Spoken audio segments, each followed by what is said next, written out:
Bien, ¿cómo están ustedes? Muy buenas tardes. Bueno, estamos iniciando esta conversación, este programa de cambio de grado, en que vamos a conversar sobre temas medioambientales. Evidentemente que hay una diversidad de temas, pero en este caso vamos a hablar particularmente del tema de las emisiones de CO2. Y para eso hemos invitado al doctor Raúl Morales Segura, decano, entre otros bastantes cargos que ha tenido, ¿verdad? Decano de la Facultad de Ciencias de la Universidad de Chile. El doctor Morales, ¿verdad?, ha participado en distintas instituciones, por supuesto que en el ámbito académico como investigador, como coautor de distintas publicaciones, es licenciado en Ciencias con mención en Química de la Universidad de Chile, y obtuvo el grado de doctor en Ciencias también con mención en Química en la misma universidad en el año 81, y ha ejercido como director ejecutivo, entre otros cargos dentro del ámbito académico y también nacional, director ejecutivo del Centro Nacional del Medio Ambiente entre el año 2001 y 2003, y ha presidido el Consejo Nacional de Decanos de Ciencia del Consejo Rectores entre el año 2007 y 2009. Secretario y miembro del Consejo Normativo Transitorio de la Universidad de Chile desde el año 1999 al 2002, y por supuesto diversas actividades en el ámbito académico. Doctor Morales, muy buenas tardes. Muy buenas tardes y un agrado estar compartiendo estos minutos con ustedes. Eso, muchas gracias por haber accedido a esta invitación. Y claro, vamos a partir de esta conversación, ¿verdad?, en que la NASA ha liberado un video que seguramente usted ya lo vio. Lo vamos a mostrar un ratito ahí en pantalla para hacerse la idea de quienes van a ver este programa o están viendo este programa, en el sentido de una cosa es ver números de emisiones y otra es ver el video. Así que si podemos visualizar ese video, ya lo tenemos en pantalla. Entonces, la NASA advierte sobre esta filtración de dióxido de carbono en la atmósfera, y esto con distintos orígenes. En lo que estamos viendo en el video, ¿verdad?, producto de los incendios forestales. Esto es del año 2020 a nivel planetario. Entonces, la primera pregunta que uno se hace, doctor Morales, es, en su experiencia, cómo visualiza estas emisiones, ¿verdad?, en la interacción con nuestro planeta, y cómo se visualiza si esta situación prosigue en relación a la contaminación propiamente tal o como gas de efecto invernadero en relación al cambio climático. Sí. Bueno, sin duda estamos en un momento bastante crítico, como lo ha hecho ver también desde las Naciones Unidas el secretario general, ¿no es cierto?, respecto de el punto crítico que tenemos por las emisiones de CO2. Pero a raíz de este video que ha liberado la NASA, que en realidad viene a mostrar el actual potencial para estudiar lo que está ocurriendo en el planeta, es fantástico. ¿Ya? Fíjate que nosotros por muchos años hemos estado preocupados de la década de los 80 acá en Chile por la contaminación atmosférica, la emisión de gases, y por lo tanto todo lo que está asociado al calentamiento global que incide en los cambios climáticos. Y por eso que entonces hablamos de que el calentamiento global afecta entonces el clima, y en ese sentido nos preocupa porque estos cambios van a ser drásticos según todos los estudios científicos. Pero la gracia de este programa computacional que ha desarrollado la NASA, te decía que es extraordinario porque por primera vez se toman millones de datos provenientes de muchos satélites que están circulando, digamos, ¿no es cierto?, en el espacio, y con los datos también aéreos. Estados Unidos y Europa tienen una gran cantidad también de aviones, drones, etcétera, que permite tomar información. Es una gran cantidad de datos y además una gran integración de distintas fuentes de medición y de observación. Y por supuesto todo lo que son las estaciones terrestres, ¿no es cierto? En Chile, con todo el desarrollo que tuvo el área ambiental, ya a contar de los años 90, se empezaron a establecer estas redes meteorológicas en todo el territorio, y también acoplado a estas redes meteorológicas, instrumentos para medir gases, para ir determinando niveles de contaminación, y los científicos ir trabajando en hacer modelaciones, en aprovechar entonces toda esta infraestructura de superficie. ¿ya? Que era muy limitada porque era una información escasa, bidimensional. poco densa, limitada. Claro, ¿no es cierto? Limitada a dónde estaba la estación, claro, el radio de acción que tenía la validez de los datos, todo era bidimensional, era un espacio a nivel del suelo. un plano. Claro, plano. Y cuando ya llegaron los drones empezamos a trabajar con altura, claro, y hacer mediciones de gases en altura. Pero uno podría decir ahí enteramos la espacialidad tridimensional, ¿no claro, es cierto? Sin embargo, lo que hoy día está ocurriendo con los grandes estudios que están surgiendo ahora de la NASA y también del NOAA, que es otra de las organizaciones, ¿no es cierto?, importante en la investigación oceanográfica y atmosférica a nivel planetario. Muy potente, sí. ¿No es cierto? Sí. Estas dos grandes entidades norteamericanas hoy día están trabajando en lo que podríamos llamar las 4 dimensiones, ¿ya?, de lo que es la realidad. Claro. Porque la realidad de la contaminación tiene una realidad espacial, y ahí hablamos de las 3 dimensiones básicas, ¿no es cierto? En volumen. Claro, el volumen normal, la superficie y la altura, pero ellos ahora incorporan la temporalidad, claro, que es la 4ª dimensión de esta realidad que vivimos, puesto que se pueden tomar datos ahora a través de todo el día, toda la noche, e incorporarlo a todos los datos entonces que se están midiendo distintos gases, entre ellos el CO2, ¿ya? Y eso es la gracia entonces de lo que se conoce hoy día como el Big Data, ¿m? Y otros que han empezado a plantear la idea del dataísmo como una filosofía o una forma de empezar a ver el mundo, claro, sobre la base de que mientras más datos acumulemos y generemos algoritmos, empieza a aparecer la inteligencia artificial, ¿no es cierto?, ordenando todos estos datos, entregándonos realidades para que hasta ahora sospechábamos. Claro, para entender, conocer y también poder proyectar en el tiempo la realidad que estamos viendo actual, digamos. Bueno, ustedes en el campo de la meteorología han sido precursores de mucho trabajo en esta dirección de manejar, ¿no es cierto?, una gran cantidad de datos, hacer modelaciones a nivel superficial y en altura, datos fundamentales de la meteorología, ¿no es cierto? La presión atmosférica, la temperatura, la humedad, precipitaciones, viento, etcétera. Y con eso hacer entonces, con ecuaciones matemáticas, con principios físicos, poder entonces ir mirando el futuro cercano. Bueno, esto mismo ahora lo está haciendo estas dos grandes entidades norteamericanas con estos grandes modelos y programas, ¿no es cierto?, de millones de datos que han afinado enormemente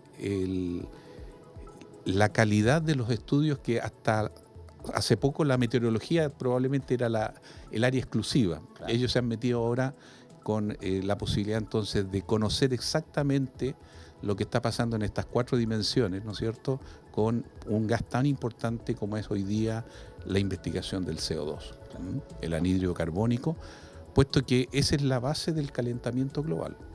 Claro, uno de los gases de efecto invernadero de más larga duración en la atmósfera, de lo que uno conoce, ¿cierto? El 20% de ese CO2 podría estar más de siglos, digamos. Sin duda. Sí, el CO2 es un gas muy estable, ¿ya? Además que gracias al CO2, nuestro planeta Tierra, ¿no es cierto?, ha podido tener una temperatura que es la que llamamos el efecto invernadero natural, que nos maneja entonces entre los polos, digamos, una temperatura promedio de 15 grados de temperatura, que hace entonces que la vida sea posible de desarrollar con la facilidad que la conocemos. Claro, claro. Si no fuera por el anhídrido, por el CO2, ¿no es cierto?, el anhídrido carbónico, por la distancia al Sol, la temperatura estaría en el rango de menos 15 grados o algo por el estilo, bajo cero, temperatura bajo cero. Tenemos 30 grados más bajo que la temperatura media actual en el planeta, que permite la vida en las condiciones que la conocemos actualmente. Entonces esa es la gracia del CO2, que en forma natural, producto de la fotosíntesis, de la propia flora, ¿no es cierto?, tanto oceánica como terrestre, a través de los millones de años logró alcanzar un equilibrio, y en ese equilibrio de concentración de CO2 en la atmósfera ha permitido entonces de que la temperatura sea la temperatura agradable que particularmente los seres humanos requerimos para habernos desarrollado tan vastamente. Claro, al margen de que el planeta está en la zona habitable del sistema solar, ¿cierto? De todas maneras, si no existiese estos gases de efecto invernadero naturales, la temperatura sería mucho más baja. Los mamíferos sufrirían enormemente. Claro, 30 grados menos respecto a este promedio sería demasiado distinto al hábitat que conocemos actualmente como planeta. Así es. Pero bueno, el desarrollo industrial, ¿no es cierto?, hacia 1700, con la invención de las máquinas a vapor, la quema de combustible fósil, Exacto. Carbón, ¿no es cierto?, petróleo posteriormente, el gas natural, y después viene la biomasa, y hoy día las amenazas de los incendios forestales, las grandes plantas productoras de energía eléctrica a base de carbón, principalmente en Asia, por ejemplo, ya llevaron al extremo del aumento del CO2, y eso es lo que nos tiene totalmente hoy día preocupados y amenazados con todos los cambios que estamos observando. Y casi colapsados, porque la cantidad de partículas, de partes por millón del CO2, ¿verdad?, ha aumentado ya desde el año 60 en adelante vertiginosamente, porque claro, tal como usted señalaba, 1700, después de la era preindustrial, comenzó a aumentar de manera paulatina, pero desde el año 1960 este aumento ha sido vertiginoso. Sí. Y con pocas opciones de los grandes países que emiten, ¿verdad?, estos gases de efecto invernadero, de poder cambiar, al margen de que quieran, de poder cambiar rápidamente a la velocidad que necesita cambiar su matriz energética. Efectivamente, y fíjate que desde un promedio, podríamos decir, de 300 partes por millón, que ha sido como lo histórico en el planeta, con subidas y bajadas, claro, pero alrededor de eso, hoy día ya nos empinamos por sobre los 400 partes por millón, y eso entonces ha generado que la temperatura promedio, ya en los últimos 60 años aproximadamente, haya subido a un grado punto 2. ¿Ya? Y se dice que si llegamos al 1.5, que fue algo que se discutió grandemente en los últimos años, ya se empieza a ir en una dirección en que el retorno va a ser muy improbable. ¿Te fijas? Ahora la gente puede decir, bueno, pero que suba 1 grado o 2 grados la temperatura, ¿qué importancia tiene? ¿No es cierto? Pero si lo miramos desde el punto de vista del cuerpo humano, yo en mis clases siempre planteo ese esquema. Nosotros tenemos una temperatura que está alrededor de los 36 grados y medio, claro, eso es lo normal. Claro.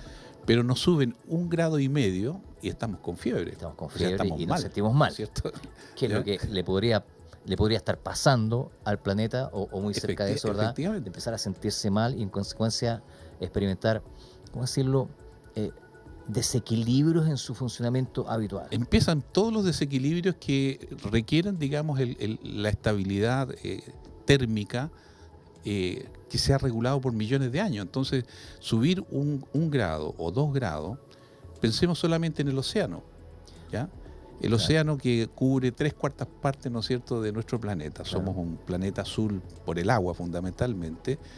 Si subimos la temperatura, es lo mismo lo que le pasa a una bebida, ¿no es cierto?, que nosotros la sacamos del refrigerador, la destapamos, claro, y vamos a observar que si la dejamos por mucho rato fuera, el gas se le va a salir. Se va a ir, claro. ¿No es cierto? Y con la temperatura ambiente se va yendo el gas. Entonces, lo mismo pasa en los océanos. Los océanos disuelven muchos gases, entre ellos el anhídrido carbónico, CO2.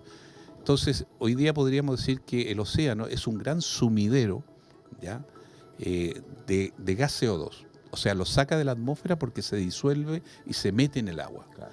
Pero si yo empiezo a entibiar el mar, este gas empieza a salir y se produce un efecto acelerado, porque claro, mientras más sube la temperatura, más gas CO2 hay en la atmósfera, más se calienta la atmósfera, más sube la temperatura del mar, y ahí tenemos un grave problema, ¿te fijas? Un círculo vicioso, en el fondo. Así es. Claro, que no es beneficioso para nada porque una cosa potencia a la otra. Exactamente. Entonces, el tema de qué está pasando con el CO2 es relevante hoy día. Entonces, ya no basta establecer cuotas en los países, y eso es lo que viene a aportar hoy día, yo diría, estos grandes acumulaciones de datos, estos big data, como se llaman, ¿no es cierto?, y estos megacomputadores que pueden procesar millones de datos. Y eso nos ha permitido ahora entonces entrar en una nueva era, yo diría, del conocimiento atmosférico, porque con este tipo de computadores y con los algoritmos que se están creando, nos están permitiendo conocer cómo el CO2 fluye en la atmósfera. Hasta ahora la meteorología nos había ayudado a entender cómo se mueven los vientos, Claro. cómo se mueven las masas de aire, ¿no es cierto? Y cómo podrían ¿Ya? transportarse en base a esta climatología más bien general. Exactamente. Entonces ahora cuando le empezamos a introducir a todo ese modelo, a toda esa modelación de información física de la atmósfera, empezamos a mostrar que el CO2 forma parte de las emisiones de los incendios, como veíamos Claro. en la gráfica, ¿no es cierto? De las grandes plantas que generan energía eléctrica, de toda la cantidad de anhídrido carbónico que surge de las ciudades, ¿ya? Claro, Y por lo los tanto procesos todo de eso se transporte, transforma de en combustión, claro, de y se transforman en calefacción. puntos de emisión. Claro. Entonces hoy día podemos seguir millones de puntos de emisión del planeta y podemos ver cómo se incorporan en la columna vertical atmosférica y cómo ahora las masas de aire desde la perspectiva meteorológica las mueven Claro. y las trasladan. Ahora, todas estas masas de aire que llevan cientos de productos químicos, vamos a decir, producidos por emisiones, como también por reacciones químicas que se dan en el aire, Claro. nos permiten entonces ahora ver cómo se están moviendo y dentro de ese movimiento cuán rápido pueden entonces ir impactando el tema del calentamiento global. Claro. O sea, cómo se trasladan de un lugar a otro. Claro, y ahí tenemos, por ejemplo, la gracia ahora de los satélites, donde tenemos cientos de satélites que están circulando alrededor del planeta Tierra, ¿no es cierto? Y estos satélites tienen equipos para medir distintos tipos de compuestos químicos. Claro. Entonces te pueden medir CO2, monóxido de carbono, compuestos nitrogenados, determinados tipos de compuestos de carbono, etcétera.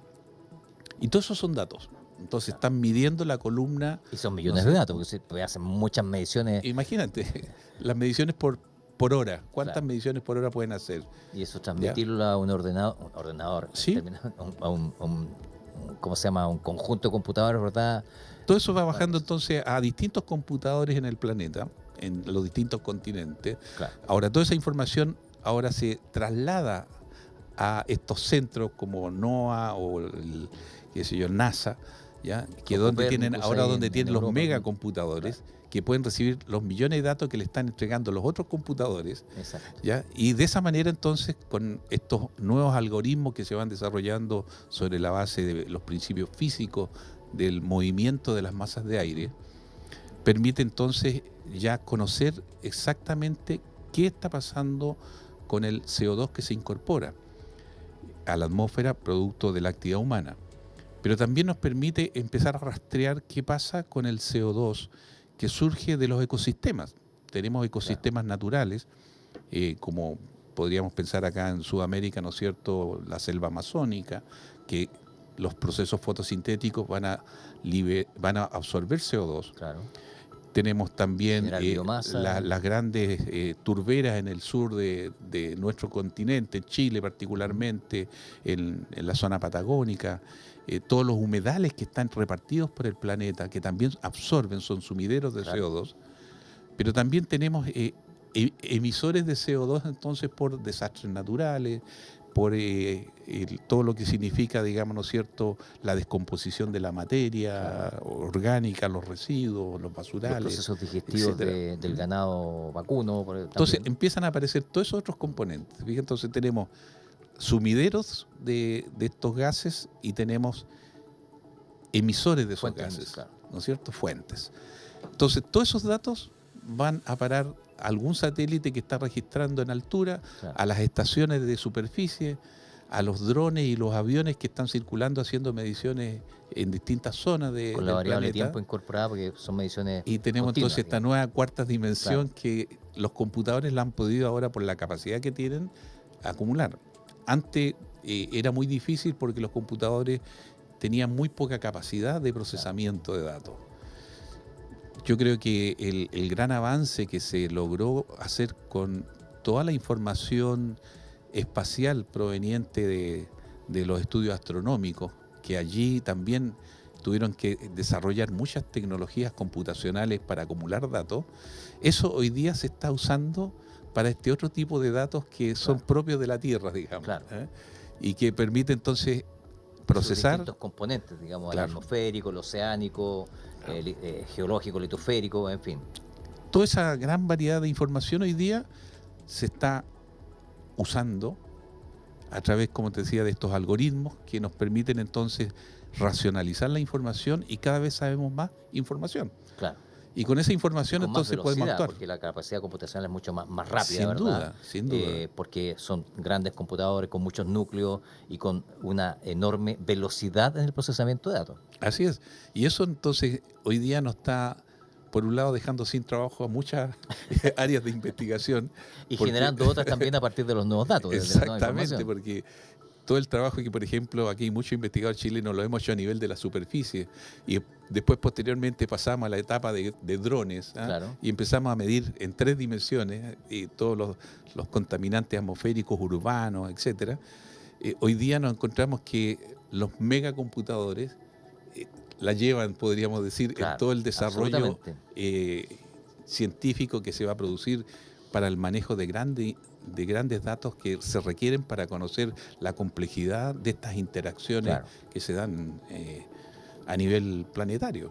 Que dentro del marco de la complejidad son sumamente complejas porque son distintos componentes naturales, artificiales, que una vez emitidos reaccionan dentro de la misma atmósfera, muchas veces por efecto de la radiación ultravioleta, en sus distintos espectros de longitud de onda, en fin, y que se generan otros productos también, ¿verdad? Sin duda. Y también está el tema de los sumideros, que muchas veces esos tienen una vida más corta, otros una vida más prolongada, se cambian de capa dentro de la atmósfera, en fin.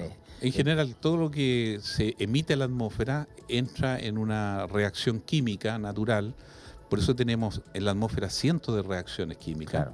En donde uno, por simplicidad, a veces por el tema de que las capacidades computacionales no eran tan grandes, entonces lo reducía a las reacciones químicas más fundamentales. Claro, entonces elegía 10, 15 reacciones químicas fundamentales y con eso entonces podía predecir, ver cómo se distribuían los distintos componentes. Claro.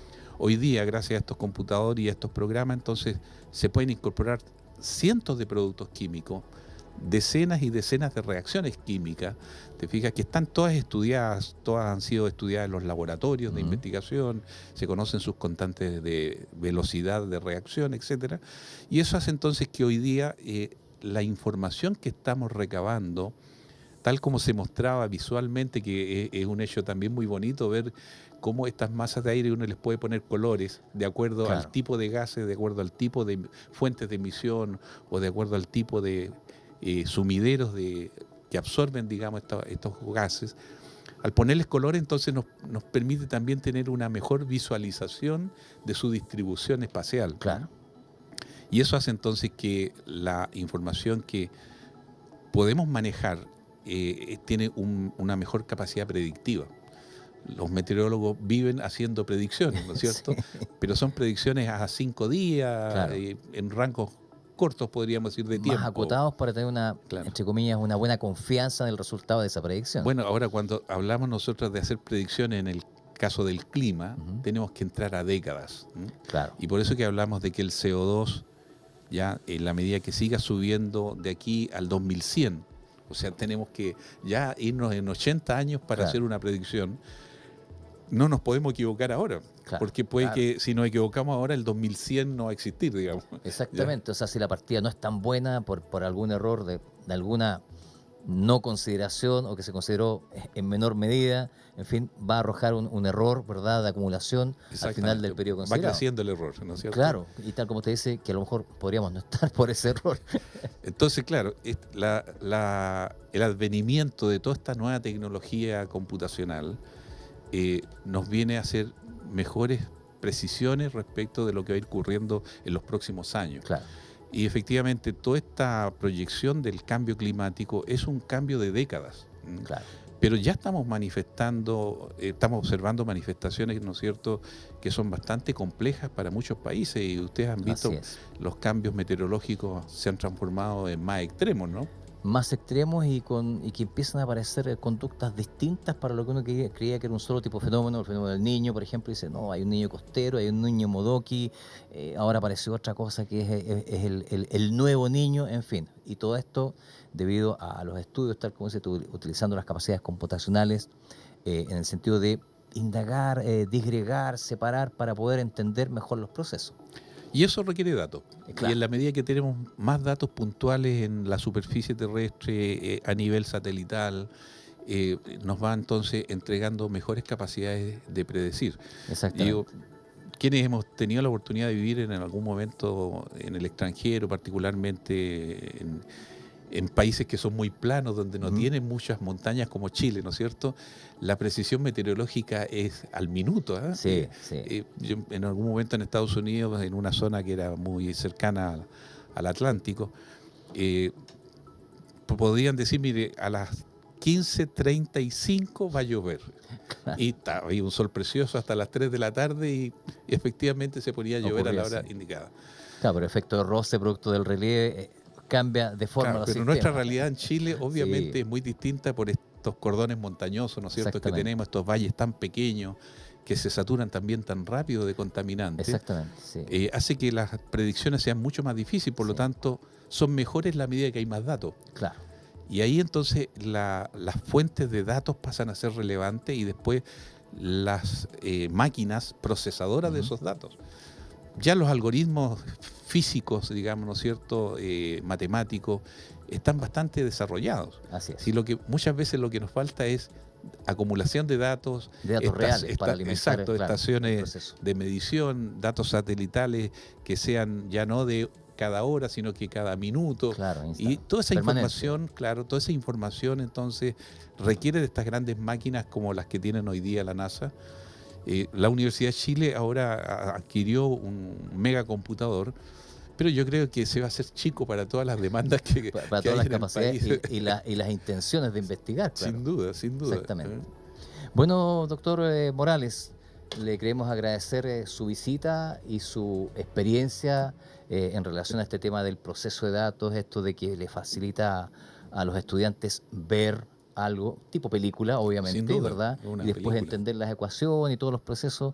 Así que le queremos agradecer esta visita y no sé si en breves palabras usted quiere agregar algo respecto de este tema. No, mira, partir agradeciendo la oportunidad que me dan de poder comentar estos temas. Creo que son de mucha actualidad, es de futuro, ¿no es cierto?, lo que estamos viviendo hoy día. Creo que el esfuerzo que también ustedes están haciendo al desarrollar este tipo de programas comentados eleva el nivel informativo, yo diría, de nuestra población. Chile, desde el punto de vista educacional, está muy por debajo de los estándares de la OCDE. Lo hemos dicho en los ambientes de discusión sobre educación. Y eso habla mal de nuestro país, habla mal de nuestra enseñanza, y por lo tanto tenemos que hacer un esfuerzo enorme todavía en seguir mejorando los niveles educacionales, sobre todo a nivel escolar. Y por eso que en la medida que tenemos estos programas de información, de conocimiento de nuestra realidad, de nuestra naturaleza, yo creo que le hace muy bien al país. Así que por eso los felicito y les agradezco el trabajo que hacen. Muy bien, pues muchas gracias. Y con estas palabras, por supuesto, la invitación abierta a otros temas de conversación con otras personas, y la idea es esa, justamente integrar a la ciencia a estos programas para poder profundizar, porque muchas veces la televisión abierta el tiempo es demasiado apretado, demasiado comprimido, y este es un espacio de mayor, vamos a decirlo, holgura en la conversación para poder tratar todos estos temas. Así que muchas gracias, doctor Morales, y con esto nosotros nos despedimos hasta una nueva edición de Cambio de Grado.